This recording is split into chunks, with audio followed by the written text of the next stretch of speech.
आपले सर्वांचे प्रेरणास्त्रोत माननीय श्री नितीनजी गडकरी साहेब यांच्या प्रेरणेतून सन 2014-15 पासून मी पूर्ती सिंचन या समूहाशी जुळलो।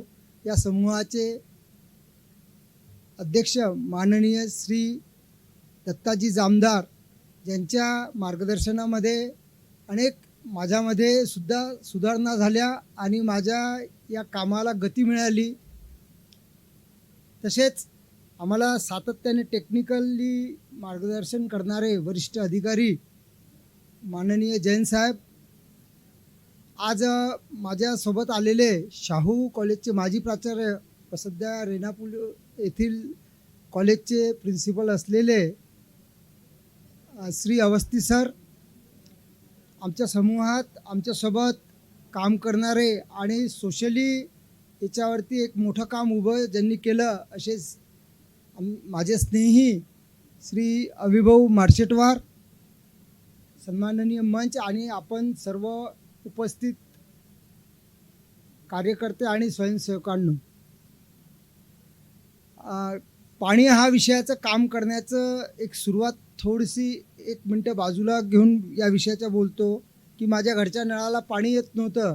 15 वर्षापूर्वी ती लढाई लढली आणि 3 अधिकाऱ्यांना निलंबित करण्यापर्यंत ती चळवळ नेली आणि त्यातून पाणी हा विषय कसा महत्त्वाचा हे कळलं आणि आपलं जल हे आपला हक्क आहे आणि कुठलीही विरुद्धावली न लावता स्वतःच लोक म्हणत गेले आणि स्वतःला जलहक्क कार्यकर्ता असा हा निर्माण होत गेला।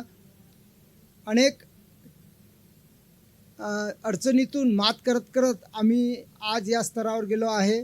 अत्यंत समाधानी आहे की दत्ताजी सर्व विंगचे प्रमुख इथे आलेले आहेत। या सर्वांपेक्षा कमी शिकलेला मी आहे, परंतु सगळ्यांचं माझ्यावरती असलेलं प्रेम आणि केंद्रस्थानी मला ठेवून हे एक मोठं आम्ही जवळपास 250 वेगवेगळ्या विषयातलं जे पाणी विषयाला निगडीत असलेले 250 जणांचं स्वयंसेवकांचं जे मोफत कार्य करतात सर्वजण, असा हा वाशिम जिल्ह्याचा समूह निर्माण केला। यामध्ये जलहक्क ही चळवळ उभी झाली। आज पाणी हा विषय शिखरावरती नीती आयोगापर्यंत आणि पंतप्रधान कार्यालयापर्यंत वाशिम जिल्ह्याचा पोचवला। माननीय गडकरी साहेबांनी त्यांच्याबद्दल कृतज्ञता आयुष्यभर आणि पुढच्या जन्मातही व्यक्त करूच। आम्ही हे जे काम करतो केवळ आमच्या आनंदासाठी काम करतो असं नव्हे, तर जी पिढी अजून जन्मली नाही त्या पिढीसाठी काहीतरी करावं ही अपेक्षा व्यक्त करतो आणि हे काम करतो। वाशिम जिल्ह्यावरती काम करत असताना जे अनुभवातून शिकायला मिळालं त्याच्यातून लक्षात येत गेलं की आपण काम नेमकं करायचं काय, आपला उद्देश काय। कारण कार्यकर्ता जर उद्देशापासून भरकटला तर त्याचं व्हिजनच जर क्लिअर नसलं तर त्यांनी काय करावं, काय करायला पाहिजे आपण। तर जे काम मी करत होतो त्या कामाचे वेगवेगळे पैलू होते। मला दत्ताजी नेहमी म्हणायचे की तू पाणी विषयाला सोडून दुसरीकडे भरकटू नको, कारण तुझं काम मोठं उभं राहत आहे। हे काम करत असताना लक्षात आलं की आपण जे काम करत आहे हे काम जे युनोनी आपले शाश्वत विकासाची उद्दिष्ट ठेवलेली आहेत त्या उद्दिष्टालाच आपण कुठेतरी स्पर्श करतो आहे लक्षात आलं। आणि प्रत्येक ठिकाणी आपण हे काम करताना याला जो या उद्दिष्टांना स्पर्श होतो आहे आणि हे असे 17 गोल आपल्या समोर आलेले आहेत। आमच्या लक्षात आत्ता आलं आहे ही गोष्ट, मला निलेश भाऊ हिडांनी लक्षात आणून दिली की सचिन भाऊ, आपण जर जे हे काम करतो आहे या कामाचं एक मॉडेल तयार होईल आणि हे मॉडेल म्हणजे हा वाशिम जिल्हा तयार होईल।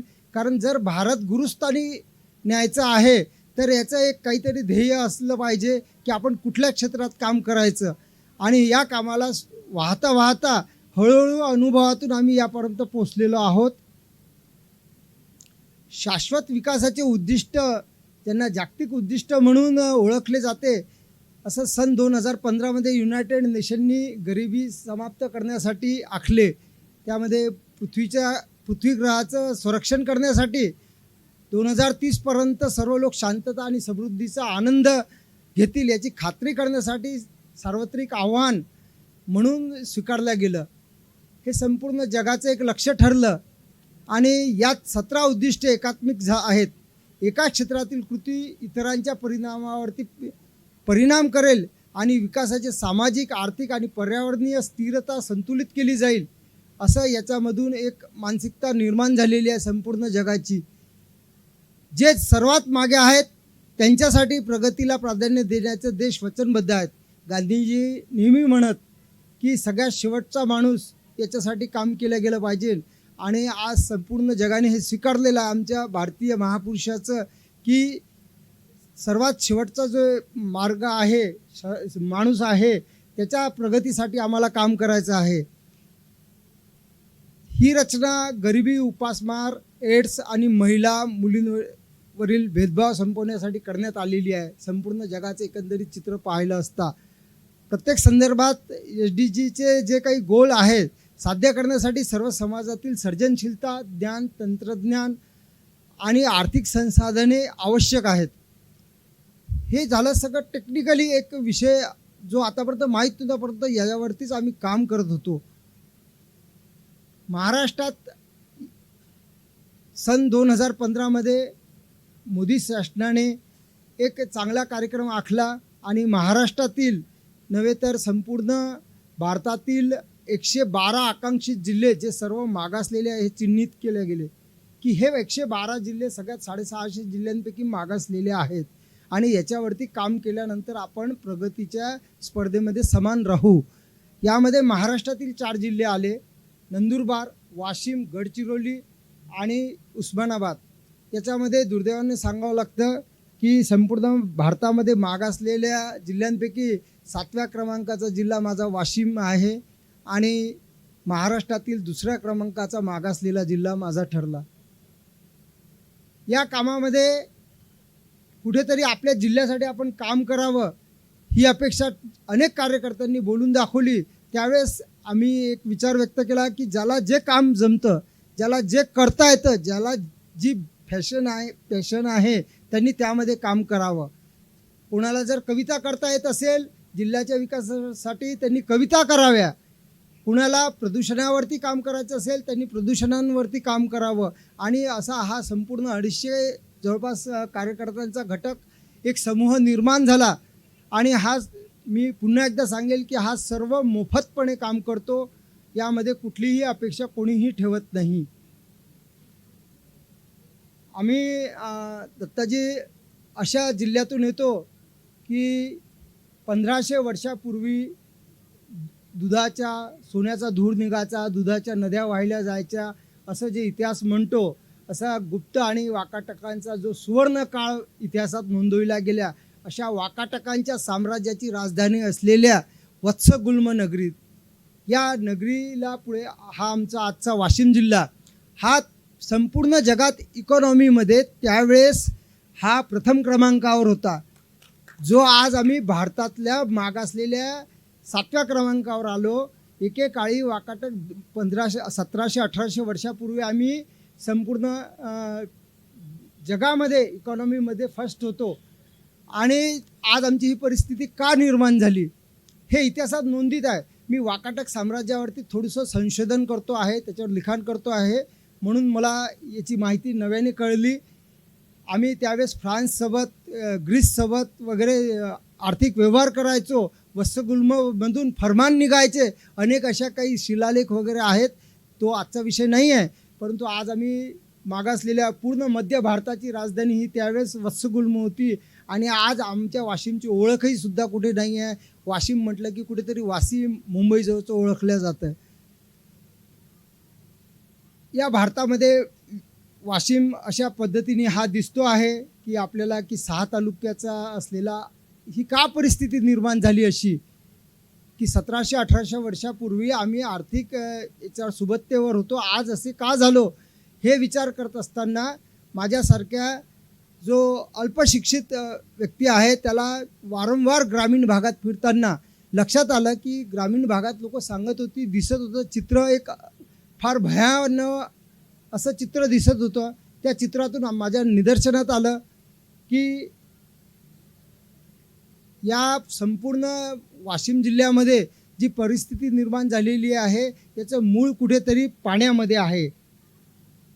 आणि पाणीची उपलब्धी जी माझी स्वतःची आवड आहे, जी माझी पॅशन आहे, मी ज्याच्यात काम करत होतो की पाण्याची उपलब्धती ही नाही आहे.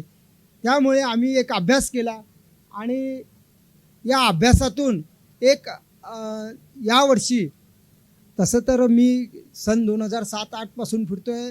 आठवड्याचे 4 दिवस ग्रामीण भागातले गावं फिरतो आणि तिथली परिस्थिती ती सगळी टिपून ठेवलेली आहे, सगळी 789 गावांची. त्यावेळेस मला अनेक चांगली व्यक्ती, चांगले मित्र, चांगले कार्यकर्ते भेटले. आम्ही एक या वर्षामध्ये माननीय व्ही डी पाटील साहेब यांनी बुलढाणा पॅटर्नचे निर्माते आहेत जे, आणि बुलढाणा पॅटर्न ज्यांच्या संकल्पनेतून निर्माण झाला, गडकरी सरांचे या विषयातले सहकारी आहेत.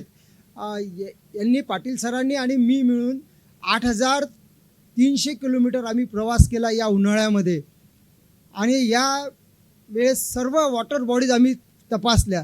789मध्ये जवळपास जी 35 गावं, 36 गावं ही उजाळ आहेत, तीसुद्धा आम्ही बघितली की तिथली परिस्थिती काय आहे आणि ते काय परिस्थिती आहे, वॉटर बॉडीजची परिस्थिती काय आहे. कारण वाकाटकाच्या साम्राज्यामध्ये जर आमचा जो वाशिमचे जे आज 6 तालुके आहेत त्याच्यामध्ये जर 1200 तलाव होते, आज केवळ 150 तलाव उरले, तर ही परिस्थिती का झालेली आहे.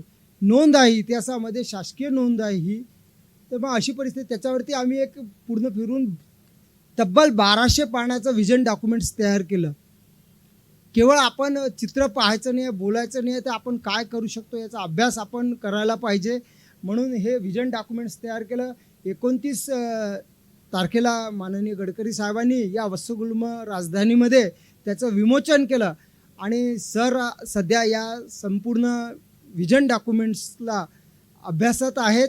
हे पूर्ण त्यांनी त्याच्यातल्या काही सुधारणा सांगितल्यानंतर आम्ही त्याला पब्लिकली एक प्रकाशित करू आणि त्यानंतर नीती आयोगाकडे नेऊ असं साहेबांनी आम्हाला सुचवलेलं आहे.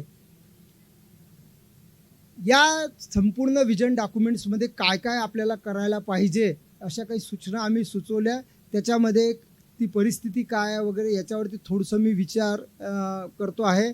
केवळ ही चळवळ समोर जावी तर कोणत्या दिशेने जावी, आपलं व्हिजन जर फिक्स असेल की आपल्याला काय करायचं आहे, तर आपल्या लक्षात येईल की अशुद्ध पाण्यामुळे आणि पाण्याच्या कमतरतेमुळे आरोग्यावरती जे परिणाम होतात आहे त्याबद्दल आम्हाला फार मोठी चिंताजनक बाब दिसली, चित्र दिसलं. आणि मी एक उदाहरण देईल की 2 वर्षापूर्वी मुकुंद महाजन म्हणून आमच्या मंगरूळचे हे मृत्युमुखी पडले कॅन्सरमुळे. मला शॉक लागला की ज्याचं संपूर्ण आयुष्य 30-35 वर्ष शेतीत गेलं, हा व्यक्तीला एकदमच अचानक कॅन्सर येतो ना, हा कसा काय मृत्यू. त्यांची सगळे केस पेपरची स्टडी केली तेव्हा लक्षात आलं की त्यांना जो कॅन्सर झाला तो थायरॉईडचा जरी दाखवला गेला, परंतु त्यांच्या पाठीमध्ये फर्टिलायझरचे एवढे मोठे मृत जीवाणू आढळले त्यांच्या मृत्यूनंतर, जी त्यांची पोस्टमॉर्टम केली गेली. आणि ते का झालं तर 35 वर्ष हा व्यक्ती शेती करतो आहे आणि याला कॅन्सर का होतो आहे तर याच्या पाठीमध्ये मोठ्या प्रचंड प्रमाणामध्ये फर्टिलायझरचे अंश सापडलेले आहेत. म्हणजे आमच्या वाशिम जिल्ह्यात कुठलीच मोठी इंडस्ट्री नसताना याच्यावरती अनेक लोकांनी अभ्यास केलेला आहे. या संदर्भात आता आमच्यासोबत काम करत आहे यास्मिन शेख म्हणून आलेले आहे इथे. तर या स्पेशली आम्ही याच्यावरती एक रिसर्च पेपर आता तयार करणार आहोत. परवाच्या दिवशी गडकरी साहेबांनी आम्हाला आदेश दिला की तुम्ही दोघंजणं या संदर्भामध्ये रिसर्च पेपर जॉईन करा म्हणून. तर तसा आम्ही अभ्यास सुरू करणार आहे पुढच्या महिन्यापासून. तर या बाबतीत का असं झालं, कुठली इंडस्ट्री नसताना इतक्या मोठ्या प्रमाणामध्ये प्रदूषण झालं. आणि आज जे गावोगावी आढळतात, केवळ 7 ते 8 किडनीचे पेशंट गावोगावी आढळतात. जैन सर आम्हाला प्रत्येक गावामध्ये आहेत. केवळ किडनीचे पेशंट नाही आहेत, ते डायलिसिसवर असतात, घराचं पूर्ण कोलॅप्स होऊन जाते घर. त्यानंतर कॅन्सरचे पेशंट आढळतात. 6 ते 12 वगैरे अशी काहीतरी संख्या जवळपास येते कॅन्सरचे पेशंट. आणि त्या कुटुंब पूर्ण कोलॅप्स होऊन गेलेलं कुटुंब हे काय करणार आहे, कुठलं शेती कशी परवडणार आहे. एक तर अल्पभूधारक सर्व 86% जी शेतीचं क्षेत्र आहे हे अल्पभूधारक आहे आणि अशामध्ये तो कशी शेती कशी परवडणार, कुठला उद्योग आहे असा. प्रति कुटुंबाचा एक सर्वे केला आम्ही स्वतः एक चांगल्या संस्थेलाही सोबत घेतले होते. 52% खर्च अशा कुटुंबाचा हा आरोग्यावरती खर्च होतो आणि अनेक शेतकऱ्यांचे अनेक आजार आहे. अनेक कुटुंबामध्ये जे शेतकरी नाही, केवळ आम्ही शेतकरीच हा एक विषय ठेवला नाही, शेतमजुरी करणेसुद्धा एक मोठा उद्योग रोजगार निर्माण झालेला वाशिम जिल्ह्यात. त्याची सुद्धा परिस्थिती अशी आहे की 52% खर्च हा त्याला आरोग्यावर खर्च करावा लागतो आणि त्याच्यामुळे आमच्यावरती सगळ्यात मोठे म्हणजे मला नेहमी सगळ्यात जास्त जर फोन येत असतील तर सचिन भाऊ नागपूरला पेशंट भरती आहे, थोडंसं साहेबांच्या कार्यालयातून सांगा आणि कॅन्सरचा पेशंट आहेत आणि कुठे हे आहे, तर अशा पद्धतीचे फोन येतात. फार म्हणजे माझं दुर्भाग्य आहे की मला दिवसातून किमान 4-5 वेळा हा ऐकावं लागते आणि आम्हाला तशी साथसुद्धा मिळते. मग आम्ही दत्ताजींना कुटस्थानी साहेबांना फोन करतो आणि पुढे तसं त्या पेशंटला ते जी विंग आहे साहेबांची स्वर्गीय भानुताई गडकरी प्रकल्प, त्या माध्यमातून आम्हाला सर्व्हिस मिळते. ही परिस्थिती निर्माण झालेली आहे संपूर्ण वाशिम जिल्ह्याची. आरोग्य बिघडलेलं आहे. वाशिम जिल्ह्यात मोठा व्यवसाय शेती जरी असला तर असं बऱ्याच जणांना वाटेल की सिंचनाखाली असेल. माननीय गडकरी साहेबांनी संपूर्ण राजकारणाची सुरुवात आणि BT देशमुख सरांनी जे विधान परिषद गाजवली तेव्हा आमचं वाशिम जिल्हा फार फोकस होता, कारण विदर्भाचा सिंचनाचा अनुशेष हा जो विषय शब्दाचा जन्म झाला हा वाशिम विदर्भ वगैरे किंवा आमच्याच भागातून झाला, कारण सगळ्यात मोठा अनुशेष आमच्या भागामध्ये आहे. या सिंचनाच्या अनुशेषामध्ये 21% सध्या सिंचन शासकीय कागदोपत्री आहे. परंतु माझ्या असं निदर्शनात आलं की हा शासकीय आकडेवारी ही खोटी आहे. मी स्पष्टपणे सांगतो, कारण मी बघितलेलं आहे. केवळ 9 ते 12% सिंचनाखाली जमीन आहे. पण आकडे कमी सांगितले तर नोकरी खतऱ्यात येते, त्याच्यावर बोलणं इथे उचित नाही, परंतु ही परिस्थिती आहे. असं ह्या सर्व जलसाठ्यामध्ये जे प्रदूषण होत आहे त्याची ही भयावह सध्याच्या असलेल्या जलसाठ्याची परिस्थिती आहे आणि हे पाणी आम्ही दररोज पितो आहे. आता याच्यावरती आम्ही विचार केला की याच्या जलच्या क्षेत्रामध्ये काम करत असताना याच्यावरती समाधान आपल्याला काय काढता येईल. तर आपल्याला शुद्ध पाणी पुरवठा मोठ्या प्रचंड प्रमाणात द्यावा लागेल. मधामध्ये एक पिरामल फाउंडेशननी आपल्या याच्याने जामदार साहेबांच्या बोलण्यातून 25 वॉटर RO सिस्टीम आम्हाला वाशिम जिल्ह्याला दिल्या आणि त्या 25 वॉटर RO सिस्टीम आम्ही ज्या गावातलं सर्वात जास्त रुग्ण आहे तिथे बसवल्या. त्यापैकी 24 सर अत्यंत चांगल्या अवस्थेत आहे. एक सुरू होऊ शकलं नाही तिथे पाण्याची उपलब्धता नसल्यामुळे. आणि त्या गावातलं 1 वर्षातले रिझल्ट असे आहेत, तिथले कार्यकर्ते सांगतात की रुग्णाची संख्या ही कमी होत आहे, दवाखाना कमी होतो आहे. म्हणजे शुद्ध जलाची किती आवश्यकता हे याच्यावरून दिसून येते. हा प्रयोग आला, मी काही टेक्निकली मांडलं नाही किंवा हा काही PhDचे विषय नाही आहेत, परंतु जेव्हा समोर जातो तर तेव्हा फक्त डोळ्यामध्ये आसव असतात की त्यांच्या घरी कॅन्सरचा पेशंट पडलेला आहे किंवा किडनीचा पेशंट पडलेला आहे आणि अशा एका गावात इतकी मोठी आहे. इथे तराळ हे 4,500 लोकवस्तीचं गाव आहे. कृपया तराळातले एखाद 2 जण उभे राहा. तराळाची परिस्थिती अशी आहे की या गावामध्ये 4,500 लोकवस्तीचं 753 हायवे क्रमांकावरती एक गाव आहे. जवळपास 30 गावं 30 गावं या गावाला कनेक्टेड आहे. आणि या गावामध्ये ज्या दिवशी मी गेलो तर पांगरी महादेवमध्ये ज्या गावातला काम करत होता त्या व्यक्ती डायलिसिसवर, तिथला रस्ता बरोबर नाही म्हणून ते तराळात आणून ठेवलं होतं त्याला, आणि हे लोकांनी त्याची सेवा करतात आहे. ते डायलिसिसवरती दर आठवड्यात 2दा त्याला न्यावं लागतं. अशी भयान परिस्थिती. म्हणून सगळ्यात पहिले तराळामध्ये आम्ही RO सिस्टीम बसवायची म्हणून फायनल केलं आणि अत्यंत उत्कृष्ट आहे. प्रत्येक घरी पिण्याचं पाणी हे ROचं पाणी वापरलं जाते, अन्न शिजवण्यासाठी वापरलं जाते. मग आता तेवढ्यावरती चालेल का? तर मुबलक पाण्याची उपलब्धता असणे ही सुद्धा फार मोठी गरज आहे असं निदर्शनात येत आहे. मी वारंवार मी म्हणतो, परंतु ते मी नसतो, हे आम्ही सगळेजण असतो, सगळेजण मिळून काम करतो, परंतु हे बोलण्याच्या ओघात निघतं. आता पाणी उपलब्ध सर्व आहे, परंतु एक चित्र फारच भयंकर दिसत आहे की जेवढे बाँड्रीजचे गाव आहेत, जिल्हा सीमेवरची जी गावं आहेत, त्याची वेगळीच कथा आहे की ती कथा आतापर्यंत केवळ आपण चंद्रपूरचे 21 गावच ऐकत आलो, परंतु जिल्ह्याच्या बाँड्रीजवरचे जे गावं आहेत त्यांना पाण्याचा वाटासुद्धा मिळत नाही. नाही त्यांना सिंचनाचं पाणी मिळत, ना पिण्यासाठी पाणी मिळत. परिस्थिती अशी आहे की ती गावं दुर्दैवाने अनुसूचित भटक्या जाती जमाती विमुक्त जातीची आहेत आणि त्यांचा आवाज हा पोचत नाही आहे व्यवस्थेपर्यंत. आणि असे गाव आपण दरवर्षी दत्तक घेतो आणि ती डेव्हलप करतो, तिथे पाणी उपलब्ध करतो आणि त्यांना त्यांच्या जलहक्काचा आपण वाटा मिळवण्यासाठी पूर्णपणे प्रयत्न करतो. जसं आपण जनुना खुर्द आहे, मंडळी उशिरा येत आहे मागून, पांगरी महादेव आहे किंवा रुई आहे, हे काटेपूर्ण जंगलातली गावं आपण केली. आणि यावेळेस या संपूर्ण याच्यात मी ज्यांचं नाव सातत्याने घेईल की माझी काही आर्थिक परिस्थिती नाही आहे, परंतु मला काही लोकांचं नाव इथे या मंचावर घ्यावं वाटते. नॉर्थ कॅरोलिना येथून संगीताताई गोडबोले यांनी या तिन्ही गावांसाठी सातत्याने जेवढा प्रवासाला पैसा लागेल तो पैसा मला पुरवला. इथे घाटोळे सर आहेत, विजय घाटोळे. मी ॲक्च्युली कोरोनाबाधित झालो होतो तेव्हा त्यांनी मला सुद्धा पैसा त्यांनी लावला मला. तर या लोकांची कृतज्ञता व्यक्त करायला पाहिजे, कारण माझी आर्थिक परिस्थिती सांभाळताना कोटस्थाने साहेब असेल, व्ही डी पाटील साहेब असेल किंवा जामदार साहेब असेल, हे लोक विचारतात की काही गरज आहे का, चल पुढे चलायचं आहे. म्हणजे हम रिश्ते तो पायदार रखते है, पण आमची परिस्थिती अशी आहे की ती आम्ही सांगू शकत नाही आणि कार्यकर्त्यांना सुद्धा मदत करू शकत नाही. तर ही उपलब्धता जर झाली व्यवस्थितपणे तर एक समाधान निर्माण होऊ शकते असं आम्हाला वाटते. जेवढे काही युनोचे जे गोल्स आहे, या गोल्सला आपण स्पर्श करण्यासाठी एक पार्टनरशिप करावी अशी संकल्पना मनात आली.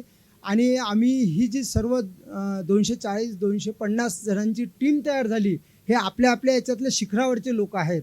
आणि ही टीम इतकी चांगली झाली की आज आम्ही याचा पूर्ण याचे आमचे जे सुप्रीमो आहेत दत्ताजी जामदार, की ज्यांच्या मार्गदर्शनाखाली कोटस्थाने साहेब यांच्या मार्गदर्शनाखाली ही पूर्ण टीम वाशिम जिल्ह्यात सक्रिय चालते. आणि विशेषतः ज्यांचं नाव घ्यावं लागेल किंवा अशी काही मंडळीसुद्धा आहेत, परंतु वेळेअभावी त्यांची नावं घेऊ शकत नाही, त्या सर्वांना एक आदराने हृदयातून नमस्कार करतो की तुमच्या प्रेरणेमुळेच आम्ही करतो. सर्वात महत्त्वाचं शिखर जे आहेत ते वारंवार दिसतं. बऱ्याच जणांचे ज्याच्यामुळे मूड बदलतात, काही लोकांचे वातावरण बदलते, ते म्हणजे माननीय गडकरी साहेबांच्या हृदयातला मी हिरा झालेलो आहे. परंतु ॲक्च्युली मी आज जरी पांढरे कपडे घालून आलो, पण मी जीवनात कधीच राजकारणात जाणार नाही. त्याच्यामुळे त्यांनी चिंता करू नये, कारण साहेब परवाच्या दिवशी आले होते तर त्यांनी सगळ्यांना बाजूला ठेवलं आणि फक्त सचिन करत होते. पण ते आम्ही काम करतो म्हणून आम्हाला साहेब डोक्यावर घेतात, हे स्पष्टपणे मान्य करावं लागेल. वाशिम जिल्ह्याचा हा सर्वांगीण विकास करण्याचे याच्यात याला ज्ञानाला प्रोत्साहन मिळायला पाहिजे असं मला वाटतं. केवळ PhD धारक आहे, इंग्रजी येतं किंवा असं. मी मागच्या वेळेस कोलंबियाला निलेश भाऊंनी म्हटलं की एक सेमिनार आपल्याला जायचं, तर निलेश भाऊ ग्राउंड लेवलचं जायला पाहिजे, एखादा कार्यकर्ता या तत्वाचे आपण आहे. आणि दुर्दैवाने ज्या शेतकऱ्यांना न्यायचं होतं तर त्याचा ते विजा वगैरे बनवू शकला नाही. परंतु आपलं वाशिम जिल्हा जर फिरलो आपण तर संपूर्ण जग दिसते. आणि पवन भाऊंनी सांगितलं आत्ता की आम्ही एकेकाळी 27 पिकं घेत होतो, पण पवन भाऊ आपण वेगळ्या वेगळ्या भागात जर आज वाशिम जिल्ह्यात फिरलो 27पेक्षा जास्त पिकं आपल्याला दिसतात. सर्व धोरणं जे आहेत, युनोचे जे गोल आहेत, मला असं वाटते ते देश पातळीवरती जाण्या अगोदर गाव पातळीपासून सुरू व्हायला पाहिजे, की ते 17 गोल गाव पातळीवरती पहिले राबवायला पाहिजे, तशी धोरणं बनायला पाहिजे. आमची सगळ्यात मोठी अडचण आहे की ते बोलू नये, पण आम्हाला शाप लागलेला IAS या नावाचा, जे IAS अधिकारी आहेत त्या इंग्रजांच्याच आम्ही सानिध्यात आजही काम करतो आहे. आणि दुर्दैवाने काही चांगले आहेत, परंतु दुर्दैवाने अशी आहे की त्यांना गाव म्हणजे काहीतरी वातानुकूलितेच्यात बसून ते सांगतात. आम्हाला इथे गरमी नाही होत, पण त्यांना AC लागते, परंतु ते समजून घेत नाही. आणि जेव्हा गडकरी साहेब येतात तर तेव्हा लगे काय कुलकर्णी, काय हेडा, काय अविनाश मारसेटवार लगे पटपट पाहिजे, कारण गरज आहे, प्रामाणिकतेची गरज आहे. प्रामाणिकता शस्त्र आणि शास्त्र आहे, म्हणून आमची गरज पडते. एक संकल्पना माननीय डॉक्टर माधव गाडगे साहेबांनी मांडली, जॉईनिंग द डॉट्स नावाची. मी अत्यंत आदर करतो गाडगे सरांचा, की त्यांच्या केवळ एका भेटीतून, निलेश भाऊ फेलो आहे त्यांचे, परंतु त्यांच्या एका भेटीतून मला माझी दिशा कळली.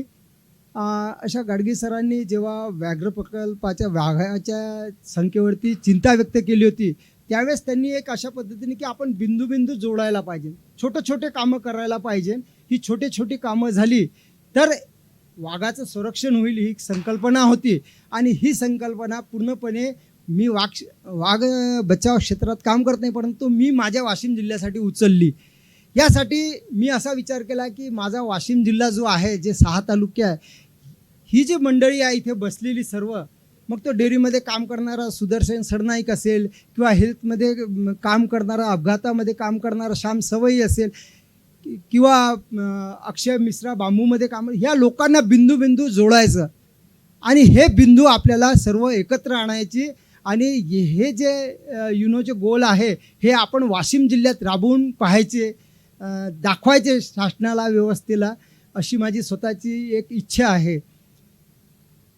आम्ही फिरत असताना काय परिस्थिती आहे आज, रेकॉर्डवरती सगळं आहे, पण रेकॉर्डवरती आहे की 2705 नाली सिमेंट नाला बांध आहेत कृषी विभागाचे वगैरे असं आहे. पण ही परिस्थिती आहे.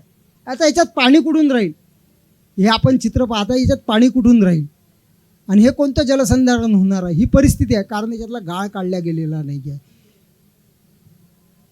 आम्ही काय केलं आहे, तर गडकरी सरांनी सांगितलं की सचिन, आपण जेवढे हायवेज बनवतो आहे, 2017मधली गोष्ट आहे ही, तर त्याला जे माती लागणार आहे ही सगळी वॉटर बॉडीजमधली काढायची. माझं त्याच्या बाबतीत खूप स्ट्रगल झालं. त्यामध्ये एक कलेक्टर बदलीसुद्धा झाली त्यांची, मी कोर्टात गेलो होतो म्हणून.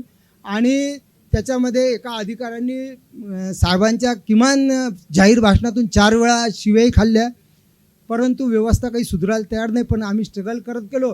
आणि बुलढाणा पॅटर्न ॲक्च्युली आमच्या नंतरचा होता, परंतु बुलढाणा पॅटर्न हायलाईट झाला. तिथले सगळे अधिकारी आणि लोकप्रतिनिधी चांगले होते आणि त्यांनी तो अस्तित्वात आणला. आज संपूर्ण जगात आदर्श पॅटर्न ठरला. पाटील साहेबांना या निमित्ताने सॅल्यूटच करावं लागेल. सेवानिवृत्तीनंतर पाटील सरांनी जे अविरत काम केलं ते मान्यच करावं लागेल. अशी जैन सर, अशी परिस्थिती आहे पूर्णपणे बंधाऱ्यांची. 2705 रेकॉर्डवरती आहे. रेकॉर्डवरती तेवढे नाहीच आहे ॲक्च्युली, म्हणजे रेकॉर्डवरती आहे फक्त, परंतु अस्तित्वात तेवढे नाही. कारण मी प्रत्येक नाली, प्रत्येक नदी, प्रत्येक नाला सगळे GPS फोटो आहे तुमच्यात. म्हणजे मी व्यवस्थेला मी बोललो, अविनाश भाऊ मार्सेटावर होते की तुम्हारे में दम है प्रशासन में, तो चेक करो और मुझे बताओ कि कहाँ है करके 2705 ये हमारे पास में GPS फोटो नहीं, तो तुम्हारे बताओ हमको GPS फोटो. ही परिस्थिती आहे. कसं जलसंधारण होणार आहे आणि आपण किती खर्च करतो आहे याच्यावरती. हा एक आदर्श असा आर्चवियर आहे की अशा पद्धतीने बनायला पाहिजे की ज्याची दरवाजेसुद्धा चोरटे चोरून देणार नाही. ठेकेदारांनी विकत आणले दाखवतील आणि कधी 15 ऑक्टोबरपर्यंत टाकलेलेच नाही, तर अशी परिस्थिती होणार नाही. तर अशा पद्धतीचे स्ट्रक्चर असायला पाहिजे जे वाशिम जिल्ह्यात नाही आहेत. असा आहे, आम्ही आदर्श स्ट्रक्चर असावे म्हणून मागणी केली. पैनगंगा नदीवरती आता काही निर्माण झालेले आहेत असे स्ट्रक्चर. या पाण्याची या पद्धतीने, हे त्याच याचं वरचं चित्र आहे. ही अशी हिसई गावा जो माननीय गडकरी साहेबांनी जे जलसंधारणाचं कार्य घेतलं हाती, तर त्यांनी करून दाखवलं वाशिम जिल्ह्यात, रिझल्ट दिला. आम्ही म्हणजे दुर्भाग्याने भयंकर लोकांसोबत राहतो, पण आम्हाला लाभले नाही गडकरी साहेब. पण आमच्यावरती लक्ष ठेवून आहे आणि सरांनी नॅशनल हायवेमधून अकोला ते नायगाव बंदी या हिसे या गावाजो या पद्धतीचा असा हा एक आदर्श असा करून दाखवला. असे अनेक केले आहेत नॅशनल हायवेने स्वतःहून केलेले आहेत असे बंधारे नदीवरती. ही मडान नदीवरती, या मडान नदीचं आपण खोलीकरण रुंदीकरण केलं होतं साहेबांच्याच आशीर्वादामुळे. आम्ही आता ही एक रपट्यावरती कशा पद्धतीची बांधणी असावी असं पाटील सरांनी आम्ही ठरवलं की जेणेकरून वॉटर कन्झर्वेशन मोठ्या प्रमाणात होईल. ही पुन्हा एक परिस्थिती आहे अशी की या पद्धतीची आहे ही या नदीवरती आता बॅरेजेस निर्माण होणार आहे.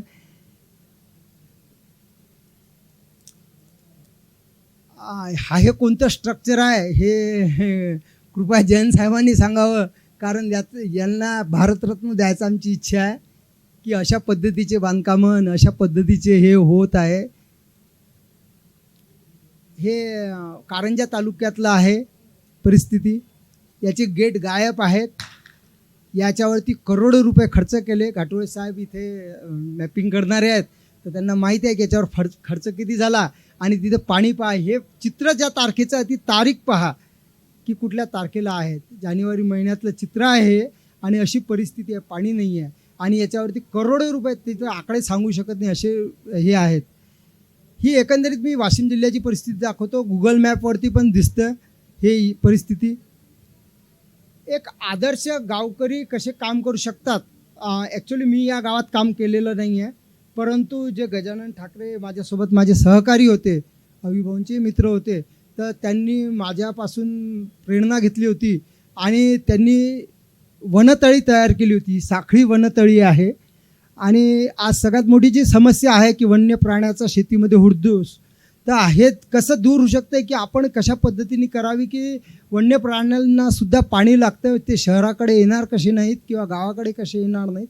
ते याचा परिणाम असा झाला की हे पूर्ण क्षेत्र परिसरातलं साखरा गावातलं आहे, हे पूर्ण सिंचनाखाली आलं आणि हे लोकसहभागातून झालं. शासनाचा 1 रुपया इथे लागला नाही, लोकांनी श्रमदानातून केलेलं काम आहे हे त्याच्यातलं एक पार्ट आहे. एक त्याच्यातला तो दिसतो आहे समोर. ही पुन्हा तसेच नालं आहेत. आम्ही म्हणतो आहे की बिना गेटचे असावे त्या पद्धतीचं एक हे करतो आहे. हे बॅरेजेस आहेत. या पद्धतीची बॅरेजेस सध्या वाशिम जिल्ह्यात नव्याने 3 मंजूर झाली. रिचार्ज शॉपची फार मोठी गरज आहे. मी अत्यंत आनंदाने सांगेल कि जैन सर, माननीय सुनील कडू सर का मैं नाम लूँगा, उन्होंने वाशिम डिस्ट्रिक्ट में रिचार्ज शॉप का रिकॉर्ड ब्रेक काम किया है और बहुत अच्छा काम किया है. हर जगह जहाँ पर जंगल में कोई जाता नहीं वहाँ पर साहब ने जाके काम किया है. ही एक फार महत्त्वाची गोष्ट आहे की एका बंधाराच्या बुडीत क्षेत्रात दुसरा बंधारा बांधू नये, पण मंत्रालयाच्या 6व्या मजल्यावरती ठरवल्या जाते, शासन कोणतेही असो, परंतु तिथे ठरवल्या जाते आणि बंधारेचं काम कंत्राटदाराच्या नुसार होते आणि एका बुडीत क्षेत्रात दुसरा बंधारा बांधला जाते आणि सर्व नदीचा धिंगाणा केला जाते. त्याचे जिवंत रूप इथे आपल्याला दिसतात आहे. हे आज सकाळी अडाण नदीचं चित्र आहे. माझ्यासोबत ॲडव्होकेट बेलोकार साहेब आलेले आहेत जे लिगलचं काम पाहतात. ही परिस्थिती आहे सध्या अडाण नदीची. याच्यावरती 3 बंधारे बांधल्या जाणार आहेत. ही परिस्थिती 1 महिन्यापासून आहे आणि 17.488 दशलक्ष घनमीटर पाणीसाठा.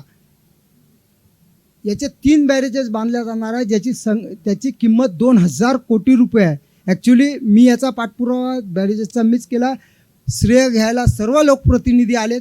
आम्ही श्रेय कधीच घेत नाही, आम्हाला नकोही आहे, परंतु त्या लोकप्रतिनिधींनी किमान हे पाहावं की वाशिम जिल्ह्यात सध्या पाणी उपलब्धता ही 0 आहे. तुम्ही बॅरेजेस बांधताना तुम्हाला जे बॅरेजेस लागणार आहे म्हणजे जवळपास 17.48 लक्ष कोटी लिटर पाणी साठवायचं आहे आपल्याला. त्या 3 बॅरेजेसमध्ये किती पाणी आहे? ड्रमभर पाणी दिसत नाही. अडाण नदी आहे, सगळ्यात मोठी नदी आहे ही आमच्या याच्यातली, म्हणजे पैनगंगा नंतरची. आणि पाणी ही परिस्थिती आहे कारण बदलत्या वातावरणामुळे आणि पाण्याचा ऐवा हा कमी झालेला आहे आणि आम्ही रिजवर राहतो, तापी आणि गोदावरी नदीच्या खोऱ्याच्या. त्याच्यामुळे आमच्या जो शाश्वत पाणी नाही आहे.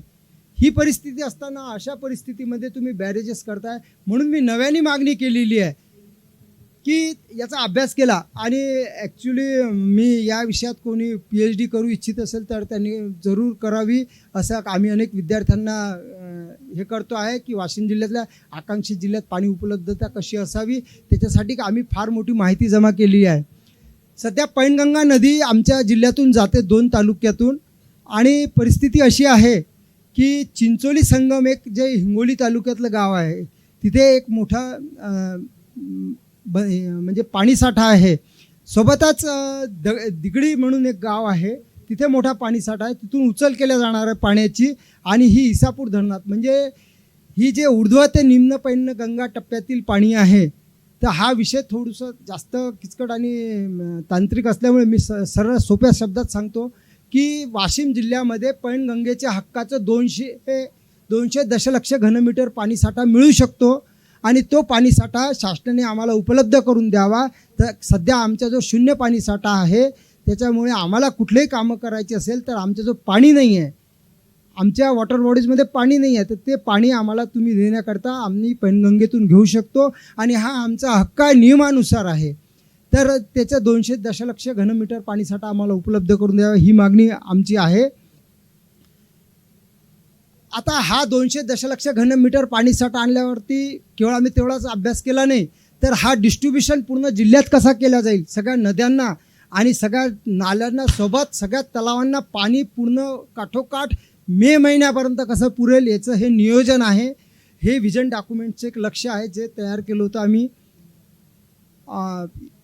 याच्यात प्रसिद्धी माध्यमांची भूमिका मी फार महत्त्वाची त्यांना धन्यवाद देतो की प्रसिद्धी माध्यमांनी अत्यंत चांगल्या शब्दामध्ये याची सातत्याने पाठपुरावा केला आणि विशेष म्हणजे कुठलीही जाहिरात न घेता, कारण मी जाहिरात देऊ शकत नाही, पण ते प्रसिद्धी माध्यम आजच्या वृत्तपत्रात सगळ्या वेगवेगळ्या आमच्या बातम्या आहेत, आपल्या टीमच्या बातम्या आहेत.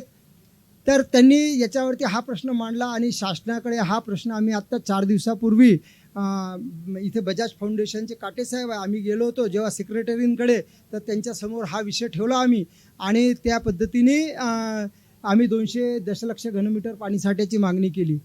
हा पाणीसाठा केवळ आमच्या फायद्याचाच नाही आहे तर वऱ्हाड जे शेतकरी आत्महत्येचं स्मशान म्हटलं जाते त्यांच्या संपूर्ण फायद्याचा आहे. कारण आम्ही रीजवरती आहे, आमच्या नद्या या सगळ्या वाशिमसह यवतमाळ, अकोला, अमरावती या जिल्ह्यात जातात म्हणजे वर्ध्यापर्यंत येतात. वर्ध्यापर्यंत म्हणजे इकडे वैनगंगेपर्यंत पाणी वाढणार आहे. जे पाणी डायरेक्ट तिकडून जातं आहे ते पाणी इकडून येणार आहे आणि जो शेतकरी आत्महत्याग्रस्त भाग आहे त्या भागाला सुद्धा पाणी मुबलक प्रमाणात उपलब्ध होईल.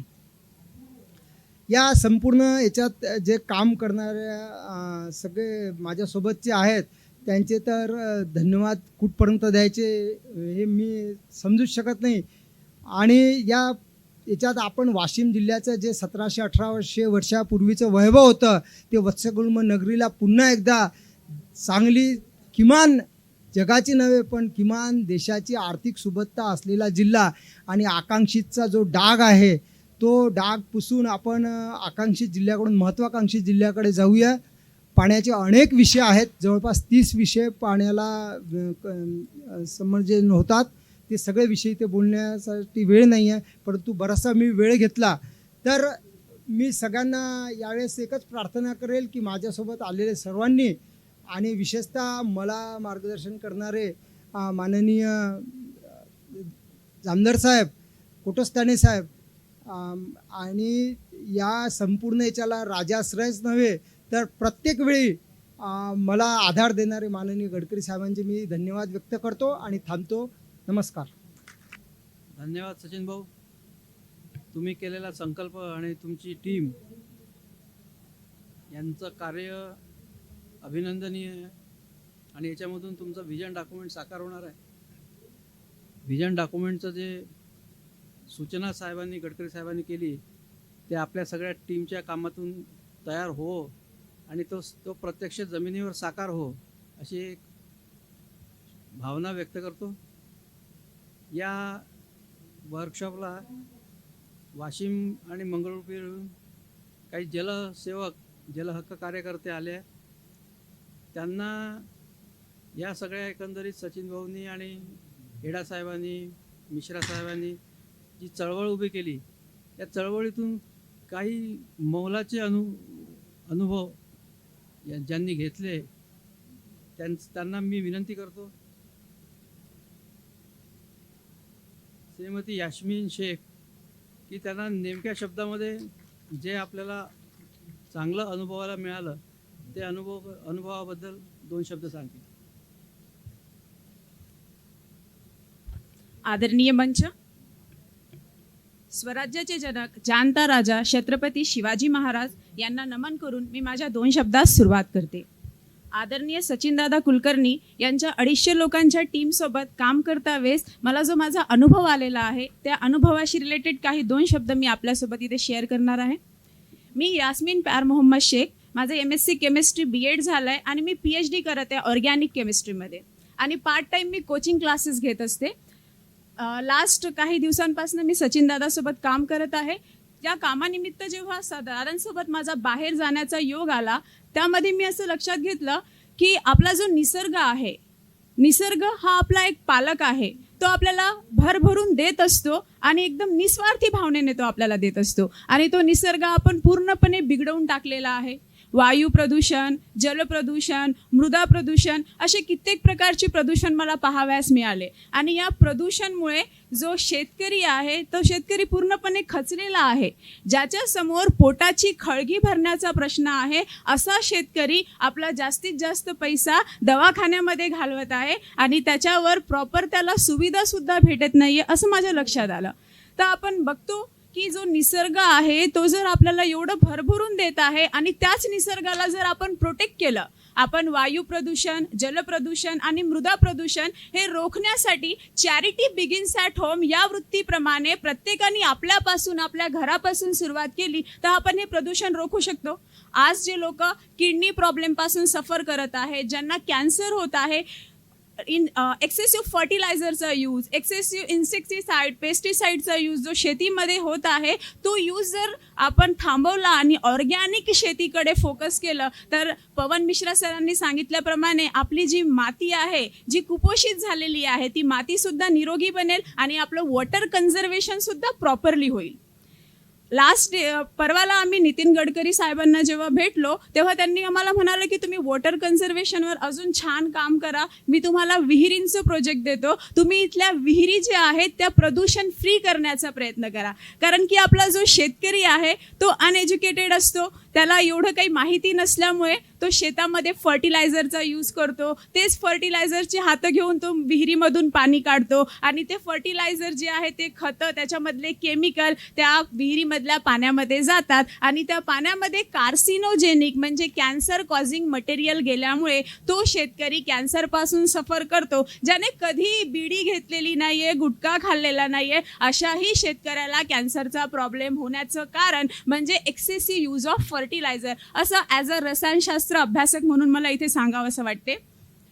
आपण बघतो की शेतकरी लोक दिवस रात्र स्वतःला शेतीमध्ये आपल्या पोटाची खळगी भरण्याचा प्रश्न जो आहे तो मिटवण्यासाठी झोकून देत असतात आणि अशा शेतकरी वर्गाकडे आपले जे अधिकारी आहेत हे प्रामुख्याने लक्ष देण्यापेक्षा फक्त कागदोपत्री त्यांच्या ज्या योजना आहे त्या योजनावर सही करण्याचं काम करतात. तर माझं असं इथे म्हणणं आहे सरांना की जमादार साहेबांना की सर, आपण जे शेतकऱ्यांसाठी करतो आहे शेतकऱ्यांना त्याचा फायदा होत आहे, पण काही मोस्ट ऑफ द ठिकाणी शेतकऱ्यांपर्यंत या योजना प्रॉपरली पोहोचून नाही राहिल्या. आपल्याला संत महात्म्यांनी म्हटलेलं आहे वाचाल तर वाचाल. तर वाचाल तर वाचाल जे म्हण आहे त्याचं आपल्याला सार्थक करण्याची गरज आज पण आहे. आज लोकांना वाचन बोरिंग वाटते, पण या वाचनाची गरज आहे. जेव्हा तुम्ही वाचन करसाल तेव्हाच तुम्हाला माहीत पडेल की हरित केमिस्ट्री काय असते, म्हणजे हरित रसायनशास्त्र काय असते आणि ओरिजिनल रसायनशास्त्र काय असते. हरित रसायनशास्त्र जर आपण वापरलं तर आपण वॉटर पोल्युशन म्हणजे जे काही पाण्याचं पोल्युशन आहे त्याला रोखू शकतो, आपण आपली माती निरोगी बनवू शकतो आणि आपण जे किडनी प्रॉब्लेम आहेत, कॅन्सर प्रॉब्लेम आहे, लंग्स प्रॉब्लेम आहे, लिव्हर प्रॉब्लेम आहे, या सर्व प्रॉब्लेम्सपासून आपल्या लोकांना प्रोटेक्ट करू शकतो. पण आपल्याकडे आज एक्सेसिव्ह यूज ऑफ केमिकल होत आहे आणि मला असं म्हणावं वाटते ॲज अ केमिस्ट की आपल्याला ग्रीन केमिस्ट्री डेव्हलप करण्याची आवश्यकता आहे, ग्रीन केमिस्ट्री ॲडॉप्ट करण्याची आवश्यकता आहे. जर आपण पॉल ॲनास्थसचे ग्रीन केमिस्ट्रीचे 12 प्रिन्सिपल अडॉप्ट केले तर आपण प्रॉपरली सर्व इन्व्हायरमेंट प्रोटेक्ट करू शकतो आणि सर्व पोल्युशन्स जे आहे ते पोल्युशन्स आपण क्लिअर करू शकतो असं मला म्हणावं वाटतं. इथे आपल्याला स्पेशली काही करण्याची गरज नाही आहे. आपण ज्या ठिकाणी आहोत तिथेच राहून आपण खूप काही करू शकतो. फक्त आपल्याला आय आणि मी सोडून वीचा प्रवास सुरू करायचा आहे आणि एकत्र येऊन काम करायचं आहे. म्हणून मला आज इथे असं म्हणावंसं वाटते की कुछ नया करने की जरूरत नहीं है, जरा अपनी सोच को बदलो, किनारे खुद ब खुद बदल जाएंगे, दिशा को बदलने की जरूरत नहीं है, सोच को बदलो, सितारे बदल जाएंगे, नज़र को बदलो, नज़ारे बदल जाएंगे, अपनी दिशा को बदलने की जरूरत नहीं है, किनारे खुद ब खुद बदल जाएंगे. फक्त आपल्याला काहीतरी करण्याची तयारी दाखवायची आहे. जसं की आता सचिन दादा कुलकर्णींनी सांगितलं की त्यांनी आरो वॉटर प्युरिफायर 25 गावामध्ये दिले. त्या 25 गावाचा जेव्हा आम्ही अभ्यास केला तेव्हा असं लक्षात आलं की त्या गावामध्ये किडनी पेशंट, कॅन्सर पेशंट किंवा लंग पेशंट्स जे आहेत त्यांचं प्रमाण कमी झालेलं आहे. तर का झालं? कारण त्यांना पिण्याचं पाणी शुद्ध मिळालेलं आहे. आता मी बऱ्याच वेळेस असं रीड केलं की आपल्या भारतातील 25% लोक असे आहेत की ज्यांनी आजपर्यंत शुद्ध पिण्याचं पाणी पिलेलंच नाही आहे. कारण त्यांच्या पाण्यामध्ये ग्राउंड वॉटर जर ते यूज करत असतील तर आर्सेनिक आहे, क्लोराईड आहे, फ्लुराईड आहे, सल्फेट आहे, नायट्राईट आहे, युरॅनियम, थोरियम सारखे जे एलिमेंट्स आहेत ते रेडिओ ॲक्टिव्ह एलिमेंट्सचे ट्रेसेस आहेत. आणि यामुळे त्यांची जी लाईफची क्वालिटी आहे ती क्वालिटी डिस्टर्ब होत आहे आणि लाईफस्पॅनसुद्धा कमी होत आहे. म्हणून मला असं म्हणावंसं वाटते की आदरणीय नितीन गडकरीजींनी जो प्रोजेक्ट सुरू केला आहे ॲग्रोव्हिजन, त्या ॲग्रोव्हिजनसाठी मी त्यांना मनापासून धन्यवाद मानते. आणि आमच्या वाशिम जिल्हावासियांच्या वतीने एवढंच म्हणू शकते की गुलशन तो नहीं बना सकेंगे सारे जहाँ को हम, गुलशन तो नहीं बना सकेंगे सारे जहाँ को हम, कुछ तो काटे कम कर ले, गुजरे जहाँ से हम, गुजरे जहाँ से हम. So charity begins at home या वृत्तीप्रमाणे आपण सुरुवात करूया आणि आपल्या निसर्गाला, आपल्या एन्व्हायरमेंटला प्रोटेक्ट करूया. धन्यवाद.